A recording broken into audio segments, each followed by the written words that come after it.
Elena White menciona que ya desde los tiempos de Adán se requería de los hombres que entregaran al Señor donativos de índole religiosa, demostrando de esta manera que antes de los tiempos de Moisés ya existía un sistema organizado de donaciones para el Señor.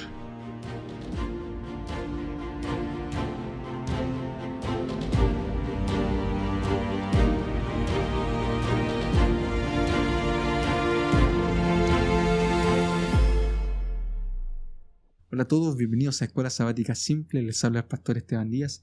Estoy contento de poder estar junto a ustedes nuevamente para poder repasar y estudiar más de la palabra del Señor. Estamos estudiando el tema de la mayordomía, cómo ser fieles al Señor, cómo mejorar mi relación con Dios. Y sin duda uno de los aspectos centrales que nosotros hemos estudiado durante estos estudios es acerca de la fidelidad que nosotros tenemos que tener con Él, con los diezmos, porque esto demuestra nuestra relación con el Señor. ¿Cómo está? ¿Realmente confiamos en Él? ¿Creemos en su palabra? ¿Creemos que Él nos va a bendecir? Bueno, ahora vamos a repasar un poquito más acerca del contrato del diezmo, que es un compromiso que nosotros hacemos con el Señor. Hay cosas que Dios se reserva y eso tenemos que tenerlo presente. En los tiempos de Adán, Dios se preservó un árbol. Era de Él, a Él le pertenecía. Y cuando nosotros no obedecimos al Señor, cuando Adán y Eva comieron del fruto de ese árbol que Él se había preservado, vinieron las consecuencias graves. Hoy en día también Dios se reserva algunas cosas. Por ejemplo, el sábado, que es el día del Señor, es su día, es para Él, para que nosotros disfrutemos de su presencia. El Señor se lo reservó. Y también nosotros encontramos el diezmo, que es un aspecto importante que Dios se reserva, que solamente nos trae beneficios cuando nosotros decidimos ser fieles. Y eso es lo que nosotros vamos a estudiar, porque puede ser que tú tengas algunas dudas, que te cueste de repente ser fiel al Señor, pero vamos a ver cómo a la luz de la palabra del Señor podemos encontrar la base teológica para poder comprender este sistema de benevolencia que nosotros tenemos que devolverle al Señor. Vamos a orar para poder comenzar este estudio. Y vamos a leer el versículo que tenemos para memorizar, que se encuentra en Malaquías capítulo 3, versículo 10, y dice así: Traigan todo el diezmo a la tesorería, y hay alimento en mi casa. Y pruébenme en esto, dice el Señor Dios Todopoderoso, a ver si no abro las ventanas del cielo y derramo bendición hasta que sobreabunde. Oremos juntos. Bendito Padre Celestial, te damos las gracias porque podemos estudiar tu palabra.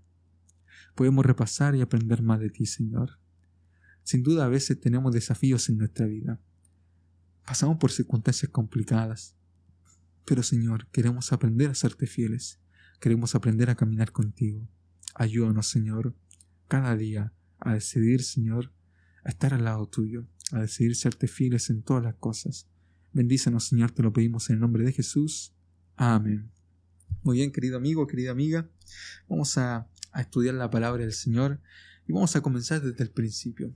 Por la primera vez que se menciona el diezmo en la Biblia, nosotros lo encontramos en Génesis capítulo 14, con la historia de Abraham. Quizás tú ya conoces esta historia. Abraham fue a rescatar a su sobrino Lot, que vivía en Sodoma. Había una guerra entre Kedorlaomer, así se pronuncia, Kedorlaomer, y entre el rey de Sodoma. Habían estado 12 años los reyes de Sodoma bajo este yugo opresivo y de repente se rebelaron. Y ahí en las consecuencias de la guerra, aparte de llevarse todo el botín de Sodoma, este rey también se llevó a la familia de Lot. Entonces Abraham se enteró de la noticia. Versículo 14 del capítulo 14. Al oír Abraham que su pariente estaba prisionero, armó a 318 criados nacidos en su casa y los persiguió hasta Adán. Si hay una cosa que llama la atención acerca de lo que estamos leyendo es que tenía 318 soldados preparados Abraham. Es decir, él tenía un liderazgo militar potente. Hombres que fueron a la guerra y vencieron a estos reyes. Lo que no pudo hacer todo el ejército de Sodoma, lo pudo hacer estos hombres de Abraham. Es decir, había un liderazgo, pero obviamente tenían también la bendición del Señor. Pero había un liderazgo. Pero el relato no se centra en eso. El relato se centra en cómo Abraham le nació el hecho de rescatar a su sobrino. Y dice acá: cayó sobre ellos de noche con sus siervos y los atacó y le fue siguiendo hasta Joba al norte de Damasco y recobró así todos los bienes y también a su pariente Lot, los bienes de las mujeres y la demás gente. tuvo éxito en su campaña. Y mire lo que sigue diciendo el versículo 17. Y cuando volvía a derrotar a Kedorlaomer y a los reyes que con él estaban, salió el rey de Sodoma a recibirlo al valle de Sabe, que es el valle del rey. Y miren lo que pasó en este valle del rey. Salió el rey de Sodoma, pero también otro rey, dice acá. Entonces Melquisedec, rey de Salem y sacerdote del Dios Altísimo, sacó pan y sacó vino. Y acá nosotros encontramos un contraste entre dos grupos.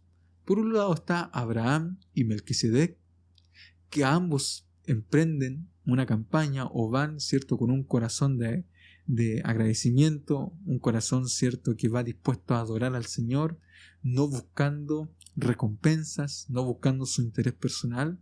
Y en cambio nosotros vemos a Kedorlaomer, que fue a esta guerra buscando su propio beneficio, subyugando a aquellos que se querían rebelar, y también vemos al rey de Sodoma, que va en busca de recuperar aquello que le pertenecía, con corazones egoístas. En cambio los otros con corazones dadivosos. Y vemos el contraste entre estos dos reyes, el rey de Salem, que es Melquisedec, y el rey de Sodoma, ¿no? Uno va a bendecir, va a entregar, va a dar, el otro va a buscar aquello que le pertenece. Entonces hay un contraste allí. Entonces, fíjense lo que sale acerca de Melquisedec, porque él va con pan y vino. ¿Qué significa que vaya con pan y vino? Significa que va con la comida de los reyes. En los tiempos bíblicos, esa era la comida de los reyes. Pero también en el Nuevo Testamento nosotros vemos que el pan y el vino es la comida pactual. Es decir, va a realizar un pacto. Y miren lo que dice acá. Y bendijo diciendo, y acá nosotros tenemos la teología del diezmo. Y bendijo diciendo, bendito sea Abraham del Dios Altísimo, creador de los cielos y de la tierra, y bendito sea el Dios Altísimo, que entregó a tus enemigos en tus manos. Y la respuesta de esto fue, y le dio a Abraham los diezmos de todo. Entonces, miren lo que nosotros estamos viendo acá. En primer lugar, bendito sea Abraham. Bendijo Melquisedec a Abraham, porque obviamente era superior a Abraham. Y eso es lo que nos trata de decir el libro de Hebreos, ¿no? Porque de ahí viene Jesucristo, ¿no? De este sacerdocio de Melquisedec, que nadie sabe quién es su padre, quién es su familia, de dónde vino, nadie sabe, ¿no?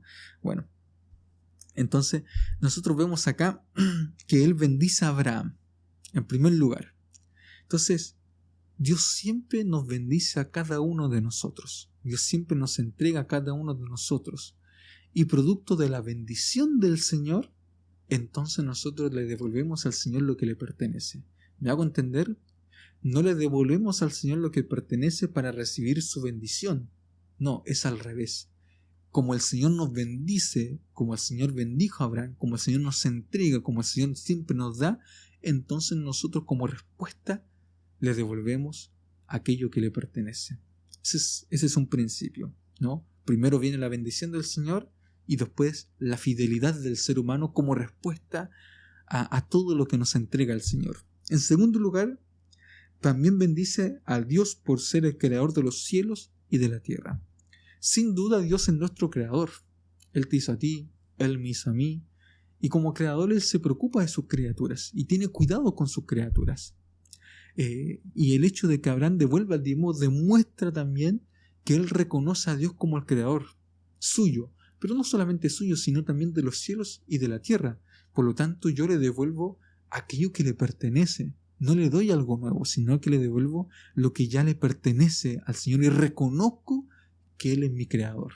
Entonces acá nosotros vemos otra perspectiva también del diezmo. Porque cuando nosotros devolvemos estamos reconociendo que Él es nuestro creador.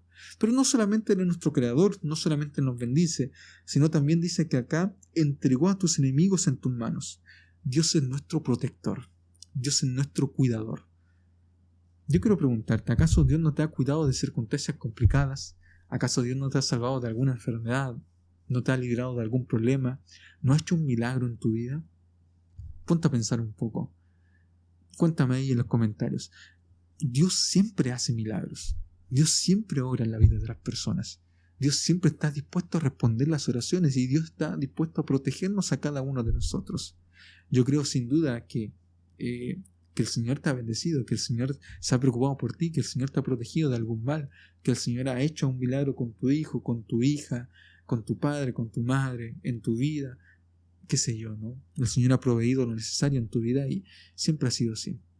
Entonces, nosotros nos damos cuenta acá que el diezmo tiene esta figura, ¿no? De reconocer a Dios como nuestro creador, de reconocer que Él nos bendijo primero y reconocer sus cuidados en nuestra vida diariamente. Pero también hay otro propósito más que nos muestra Abraham, porque dice lo siguiente: entonces el rey de Sodoma dijo a Abraham: dame a las personas y toma para ti los bienes. Y respondió Abraham al rey de Sodoma: he jurado a Jehová Dios altísimo, creador de los cielos y de la tierra, que ni un hilo, ni una correa de calzado tomaré de todo lo que es tuyo, para que no diga yo enriquecí a Abraham. Miren el corazón de Abraham. Abraham devuelve todas las cosas al rey de Sodoma. No se queda con nada. Para que toda la honra, para que toda la gloria, para que todas las bendiciones que él tiene en su vida, toda la riqueza que él consiguió, sean para su honra y para su gloria, la gloria de Dios. Entonces nosotros en nuestra vida podemos glorificar a Dios con nuestros bienes, podemos glorificar a Dios con todo lo que el Señor nos ha entregado, para demostrar que nada de lo que tenemos es por nuestra fuerza, por nuestras capacidades, porque alguien nos los dio, sino que todo lo entregó el Señor a cada uno de nosotros, y las personas al verlo puedan reconocer que realmente Dios es un Dios que bendice, que hace grandes cosas en la vida de sus hijos. Entonces acá nosotros tenemos la teología del diezmo. Y no solamente esta parte, sino también el día domingo nos hablaba de la historia, por ejemplo, de Jacob. Capítulo 28, ustedes conocen la historia de Jacob. Se le apareció a Jacob en un sueño, vio ángeles que subían y bajaban, y en esta teofanía, en esta manifestación de Dios, quedó sorprendido Jacob y despertó del sueño y decidió hacer un compromiso con el Señor, porque se dio cuenta de que Jehová estaba en este lugar y yo no me di cuenta, por esto es casa de Dios, es puerta del cielo. Miren, querido amigo, acá hay otra lección que nos está diciendo Jacob, porque Dios le prometió darle todo, ¿no?, a Jacob. Las mismas promesas de Abraham fueron también para Jacob. Aumentaré tu descendencia, te daré todo esto, velaré por ti, te daré una tierra, no te abandonaré, te daré todas las cosas. Todas las promesas eran para Jacob. Y Jacob se dio cuenta de esto y decidió hacer un pacto con el Señor. Nuevamente está la repetición de la idea. Como el Señor nos da la tierra, como el Señor nos promete descendencia, como el Señor promete su bendición, como el Señor promete cuidarnos, como el Señor promete darnos todas las cosas, entonces el ser humano decide hacer un compromiso con Él.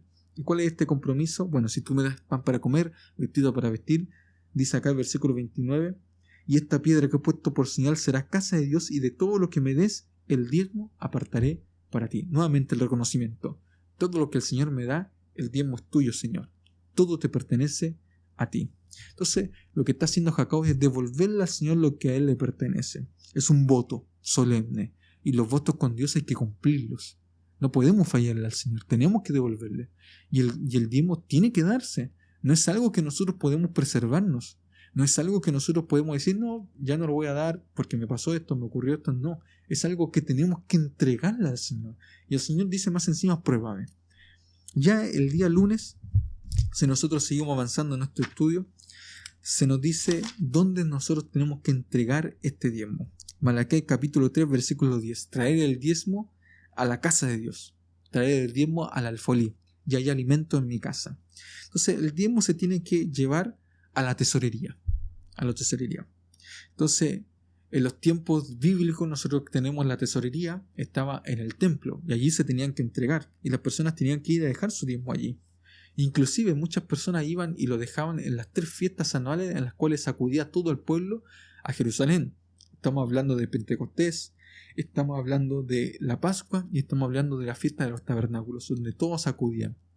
Y allí entregaban su diezmo en forma de animales, o también ya en los tiempos de Jesucristo cambiaban los animales, ¿no?, por monedas que le entregaban en el templo, y así de esta manera adoraban al Señor. Lo mismo en la actualidad. Hoy en día nosotros vemos que el diezmo se entrega en la iglesia, porque es parte de la experiencia de adorar al Señor, es parte de la experiencia de devolverle a Él lo que le pertenece. Sin duda, hoy en día la tecnología nos ayuda bastante y podemos hacer transferencias directamente a las cuentas de la iglesia, pero también esto es parte, ¿no?, de la adoración, el ir a la casa de Dios. Hay una tesorería, es decir, hay una organización. A eso me quiero referir. Vayamos avanzando ya el día martes. El propósito del diezmo. ¿Para qué se utiliza el diezmo? Levítico capítulo 27, versículo 30 dice que el diezmo está dedicado a Jehová. Punto principal. Nosotros le damos al Dios lo que le pertenece. Ese es el propósito del diezmo. Se le da a Él lo que le pertenece. Pero el diezmo se utiliza se utiliza para sostener a los hijos de Leví. Eso nos dice Números capítulo 18, versículos 21 y 24. A los hijos de Leví se les fue entregado el diezmo, y estos a su vez también diezmaban, es decir, los levitas y los sacerdotes, que era la familia de Aarón, que pertenecía a la tribu de Leví, también diezmaba, la hacía parte, pero se entregaba a ellos para el sostenimiento del ministerio evangélico. En los tiempos del Nuevo Testamento nosotros vemos que de ahí se saca la aplicación para poder sostener a los apóstoles, a los pastores también y a los maestros. No se les entrega a ellos un sueldo, no es que el diezmo se les entrega a ellos como sueldo, como paga de sus servicios de dedicación en el templo, en absoluto, no. Se entrega a Dios y se utiliza para la obra de Dios y para el sostenimiento del ministerio evangélico. De esa manera se utiliza. En el Antiguo Testamento nosotros vemos también otros diezmos que eran temporales. Este es un diezmo permanente, pero hay otros diezmos que eran temporales. Por ejemplo, está el diezmo real, que era el diezmo que se entregaba al rey, para el sostenimiento del rey. Pero se acabó cuando se terminó la monarquía. Y hay otro diezmo que se conocía como el segundo diezmo. Y este se utilizaba generalmente para poder ayudar a los necesitados, a esta triada del Antiguo Testamento que se conformaba por el pobre, que se conformaba por el huérfano, la viuda, el extranjero, ¿no? Era para poder ayudarlo. Y esto se entregaba generalmente una vez al año y era para el sostenimiento de ellos, ¿no? No se entregaba en la tesorería del templo, no era para el ministerio evangélico, sino para ayudar a los necesitados. Pero también era un diezmo temporal que duró mientras estaba el templo y de ahí dejó de existir. ¿Ok? Muy bien. Entonces ahora viene una pregunta importante, interesante, que nos hace el día miércoles la lección de escuela sabática. ¿Debemos diezmar sobre el ingreso bruto o sobre el neto? ¿Sobre qué nosotros tenemos que diezmar? Y acá hay unas cosas destacadas de la lección. Dice: la cuestión de si diezmar sobre el ingreso bruto o neto implica básicamente si devolvemos el diezmo sobre nuestros ingresos antes o después de que se deduzcan de esos impuestos. Entonces, ¿qué hacer? Y acá la lección nos dice lo siguiente: los estudios de los hábitos de dar de los miembros revelan que la mayoría de los adventistas del séptimo día diezman sobre el ingreso bruto. La mayoría. Es decir, antes de deducir los impuestos.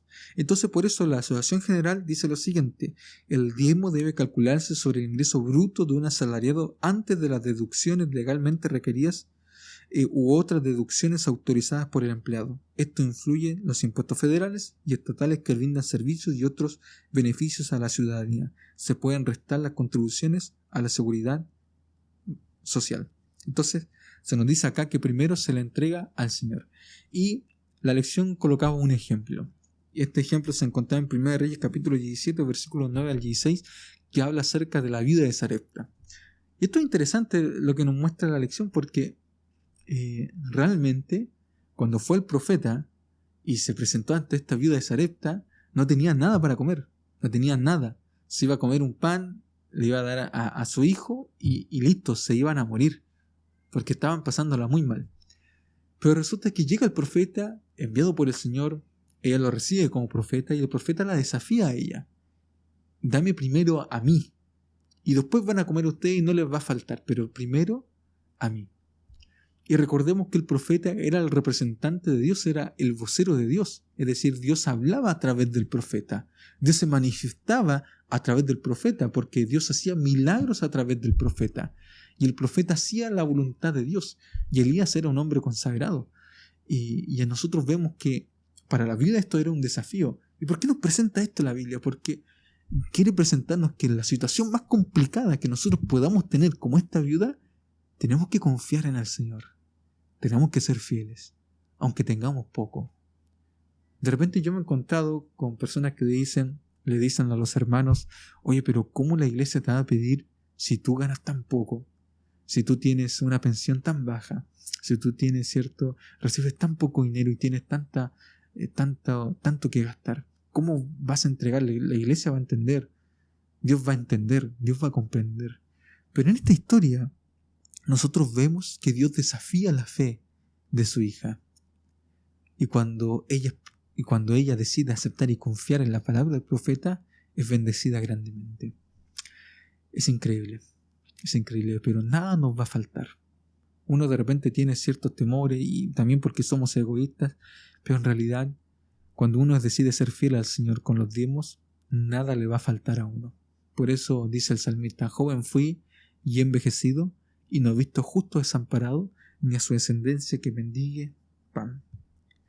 ¿Fue egoísta entonces de su parte o simplemente estaba poniendo a prueba su fe? Estaba poniendo a prueba su fe. La respuesta es obvia, ¿no? Dice acá el N.J.: cada uno ha de ser su propio asesor, y si se le deja dar según se propone en su corazón. Querido amigo, querida amiga que me estás oyendo en este momento, tenemos que ser fieles al Señor. El Señor nos desafía a cada uno de nosotros, pero lo que el Señor nos entrega tenemos que devolvérselo a Él. Sigamos avanzando. Día jueves: un diezmo honesto o fiel. Como hijo de Dios, como administrador de Él, vamos a ir en 1 Corintios capítulo 4 versículos 1 y 2, donde se nos dice que nosotros tenemos que ser fieles mayordomos, fieles administradores. ¿Y qué significa ser fiel con nuestro diezmo? Entonces, ser fiel significa devolverle al Señor lo que le corresponde. Es decir, no podemos darle menos, sino realmente lo que a Él le corresponde, lo que nosotros ganamos, de nuestras utilidades. Nunca de lo que nosotros gastamos, sino de aquello que efectivamente ganamos. Cuando nosotros invertimos en algo y obtenemos un cierto porcentaje de ganancia, es del porcentaje de ganancia que nosotros tenemos que entregarle. De lo que gastamos, nada, porque eso no fue ganancia para cada uno de nosotros. Tenemos que llevar la tesorería, tenemos que llevar los diezmos al folí. Es decir, tenemos que ser fieles al Señor y llevarlo a la casa. Tenemos que honrar al Señor con la primera parte de nuestros ingresos. Es decir, tenemos que apartar el diezmo en primer lugar porque el diezmo es sagrado y tenemos que entregárselo al Señor. De esa manera, ¿cierto?, nosotros nos aseguramos de que le estamos siendo fieles a Dios. Y bueno, me gustaría mencionar lo siguiente. Cuando nosotros consideramos las cosas de Dios como sagradas, aquellas cosas, cuando nosotros decidimos apartar el diezmo y no tocarlo y hacerlo en primer lugar, sin duda el Señor lo observa y sin duda el Señor lo valora, porque estamos colocándolo a Él en primer lugar. Y cuando nosotros decimos colocar a Dios en primer lugar, nuestra vida, nuestra experiencia, nuestra confianza en el Señor va creciendo, va aumentando. Y nuestra fe se va fortaleciendo y va desarrollándose más y más. Y de esa manera nosotros vamos creciendo en la vida espiritual, vamos desarrollándonos espiritualmente. Y no nos quedamos estancados como muchas veces les pasa a los cristianos, que se quedan estancados, que no crecen porque no viven la experiencia de la fidelidad, porque no viven realmente lo que es relacionarse con Dios. Yo quiero que tú tengas una vida espiritual fuerte. Yo quiero que tú te relaciones con el Señor fuertemente. Por eso es que uno le dice a los hermanos, que uno le enseña a los hermanos a ser fieles al Señor, para que mejoren su relación con Dios. Porque hay cosas en las cuales podemos estar fallando, como este punto, y nos están impidiendo crecer en la gracia de Dios. Pero realmente cuando uno decide ser fiel, tú puedes ver milagros tremendos en tu vida. Así que, querido amigo, querida amiga que me estás oyendo, que el Señor te bendiga, que el Señor te acompañe. Quiero leer lo último que menciona acá en la lección de escuela sabática, una cita del Espíritu de Profecía. Si todos los diezmos de nuestro pueblo fluyesen a la tesorería del Señor, como debían ser, se recibirían tantas bendiciones que los dones y las ofrendas para los propósitos sagrados quedarían multiplicados 10 veces, y así se mantendría abierto el conducto entre Dios y el hombre. Esta fue una afirmación asombrosa. Si todos diezmáramos fielmente, Dios nos bendecería con fondos por aumentar nuestras ofrendas en 1000%. Realmente sería grandioso.